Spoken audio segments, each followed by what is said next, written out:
Studying is an important part of academic success. However, it is sometimes difficult to find the time to study for every subject. We have school, college, or classes for 6 to 8 hours every day, and after that, we get tired, take a nap, then take a break, and then study, for which we have very less time left. So, it's very important to plan your study schedule in order to study maximum in the given time slot. One way to ensure studying is to create a schedule. Creating a study schedule, though, can be harder than we think. Not only do you have to prioritize the subjects and courses you need to study for within a certain amount of time, but you also have to juggle other responsibilities such as family, friends, and entertainment. Ultimately, though with a little thought and a little work, you will have no problem creating a schedule and meeting all of your academic goals, and I am here to help you with that. Hello everyone, welcome to Study Jane. I am a third year MBBS student studying at Government Medical College. In today's video, I will be sharing with you some tips on how to create your own schedule to study maximum in your own time space. So let's get started. Tip number 1. Planning a better study schedule. Plan a schedule of balanced activities. College life has many aspects. Some of the most common are fixed: eating, classes, campus organizations, work. Many are flexible: sleeping, studying, recreation, personal errands, family, laundry. Now let me tell you how will you create a good study schedule based from my experience. Now let's assume you have classes for 6 hours and those are from morning 7 to 1. After you arrive home or to your hostel and then take a nap for an hour or directly have your lunch, then start with your studies directly from 2 pm or at the most 3 pm till 8 pm. That's 5 to 6 hours of study, and then take a dinner break, go on a walk or talk with your friends or family, and then get back to study at 9 pm and study till 1 am. That is 4 hours of study. And you will get 6 hours of sleep, including the afternoon nap. Some of you might have the habit of sleeping for more hours, so adjust according to that. But don't sleep for more than 8 hours and less than 6 hours. So in all, you have 10 hours to study daily. Now let's talk about what to do in these hours, how to plan your study, where you can utilize these hours to your maximum potential. After your classes, in the afternoon, study for the topics on which you will be having test tomorrow, or the topics which you were supposed to read and come. For this, you can use up to 3 hours and then move on to self-study. Self-study is important. Only doing what your class has taught you or only doing the homework won't help you in the long run. It might show you good results now, but doing some self-study each day will show you the results in the long run. Now what do I mean by self-study is that decide some targets for yourself, like revising what was taught last month or last week, or routine reading of at least one chapter of biology each day, or revising the physics formulae and chemistry formulae. Learning the concepts of periodic table, the SPDF block in detail. So for this, you have to create a detailed plan. That is, on each day, what topics are you going to revise? Get a planner and write down the complete portion and start planning. You can either do one subject each day or one topic each hour, whatever suits you. But remember to plan it thoroughly and execute your plan, or else you will just end up planning and then have lots of backlog and then end up getting stressed about this. So a good suggestion from me would be planning this self-study hours with your study partner who is just as motivated as you are and is willing to study 3 hours each day without any distractions and won't be a distraction to you too. I did this with 2 of my friends.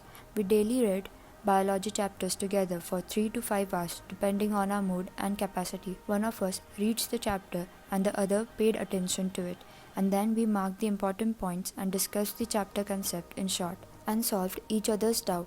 So you can try this too. But the only point here is that your study partner should be as dedicated as you are and not a hindrance to your growth. Now after your self-study time and dinner break, move on to your night study session. Here you can do your homework, solve MCQs. Why did I keep this part of the study at this time? Because after studying for a whole day, you get tired and your concentration power decreases. But this is the time where there are less distractions and more peaceful study environment. So solving MCQs and doing your assignments don't take up your energy. Instead, it's an easy task and enjoyable. I love solving MCQs and never get tired. So try this. Now I have mentioned in detail for how to distribute your time for studies. You can follow this as it is or make some changes according to you. And also, if you have doubts in physics, chemistry or some concepts of biology, then don't hesitate to ask for help.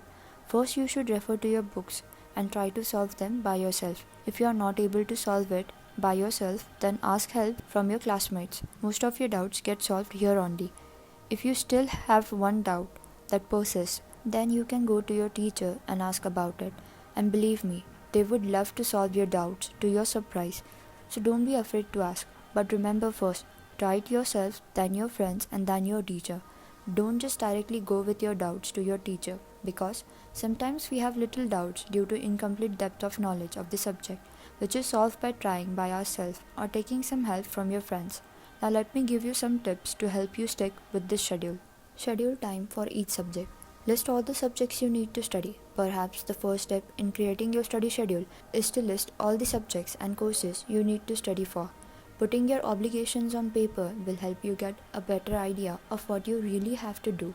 If you have specific exams to study for, list this instead of the courses. Study at a set time in a consistent place. Knowing what and when you are going to study saves a lot of time in making decisions and retracing your steps to get necessary materials, etc. Avoid generalizations in your schedule, such as study chemistry at certain regular hours. Instead, plan to complete 10 equations or read and take notes on chapter 6 for chemistry. Treat your study time as you would a class. Don't miss it unless you are sick, have a family emergency, etc. It should be a permanent part of your daily routine. Study immediately after your class. 1 hour spent shortly after class will do as much good in developing an understanding and memory of the materials as several hours a few days later. Recopy or type notes while they are still fresh in your mind. Fill in the gaps. Start assignments while your memory of the assignment is still accurate. By doing this, it will be easier to transfer information from short term to long term memory. Utilize odd hours during the day for studying. If your one class got cancelled and now you have that free time with you, utilize it to study rather than wasting that precious time. Study a subject for a limited time period. If you study a subject whole day, you will get bored with it and then it decreases your productivity. Instead, try to study multiple subjects for 2 to 4 hours each. This will prevent you from losing your interest in that subject and you can keep up with your concentration. Trade time, don't steal it.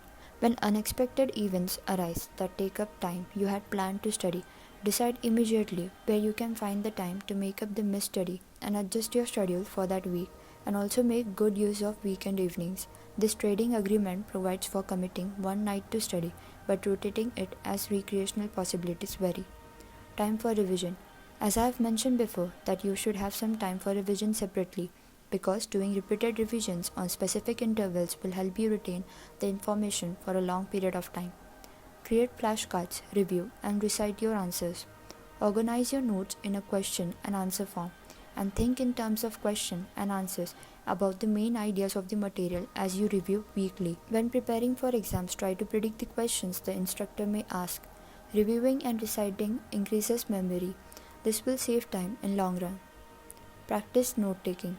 When you attend the lecture or read a chapter, make a habit to take notes. Rather than just getting ready-made notes from your seniors or printed books or online resources, make them yourself. Those are the best notes because it's written by you in your own language and easy to understand. Leave some leisure time. Don't just make a schedule where your whole time is packed with study. Have some time for leisure or sports or for those works or events which come unannounced. It's up to you how you utilize this time. Create long-term and short-term goals. For example, have some general idea about the short goals, like what needs to be finished today. If you have a test tomorrow, you should complete the chapter by today itself.